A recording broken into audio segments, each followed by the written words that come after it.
Doamna, nici nu vreau să vă ridic, că le-a spus Dumnezeu, înțelegeți? Dar eu vă spun unde vă încadrați.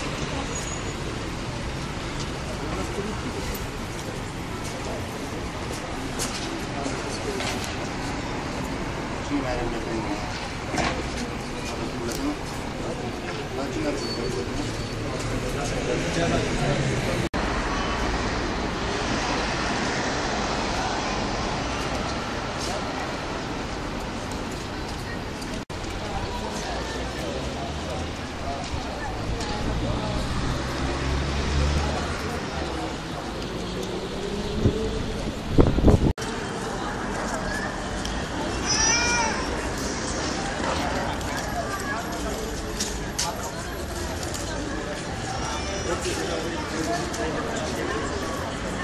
Sperăm că se va ajunge la violență.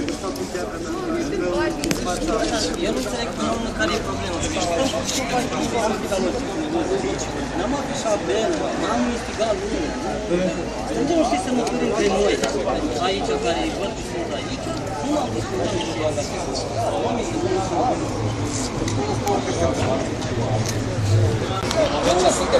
în sensul că nu m-am afișat de oameni, dar nu știu cine, s-au adunat, ce este? S-au adunat.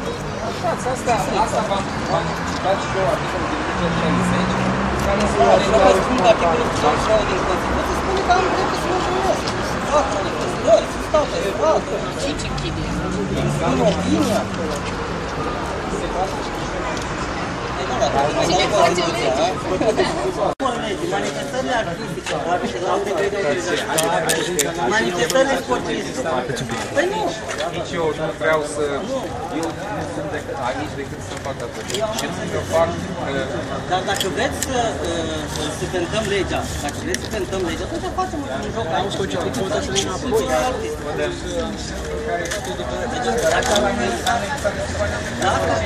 Se găsesc modalități să facă. Dar haideți să vedeți și dumneavoastră și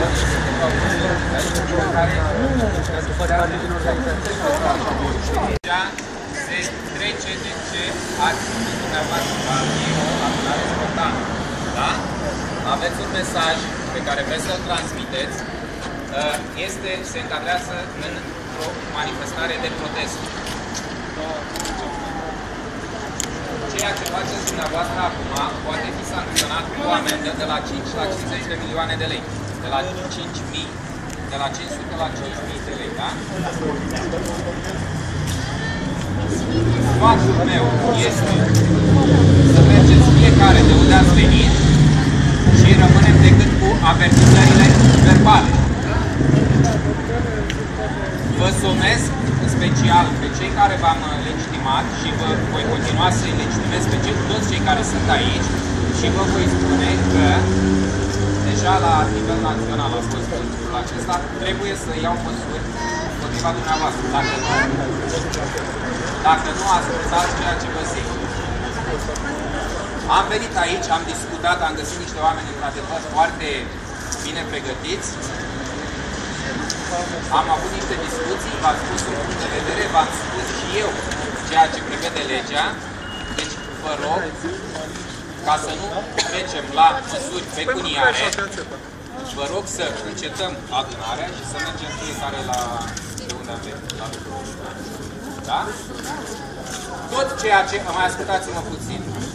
Vă puteți aduna, vă trebuie un organizator și o autorizație de la primărie. Și puteți să veniți în orice zi vreți dumneavoastră, să veniți aici, să veniți acolo, să veniți unde vreți dumneavoastră. Dar înțelegeți-ne și pe noi că suntem monitorizați și pentru a putea respecta legea și noi trebuie să ne facem treaba. Și nu am vrea să aplicăm niște sancțiuni pe care dintr-o glumă, dintr-un SMS, dintr-o asta să trebuie să plătim cel puțin 5 milioane de persoane.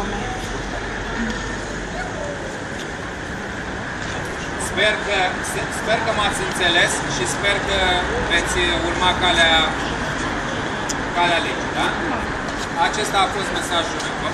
Urez o zi bună!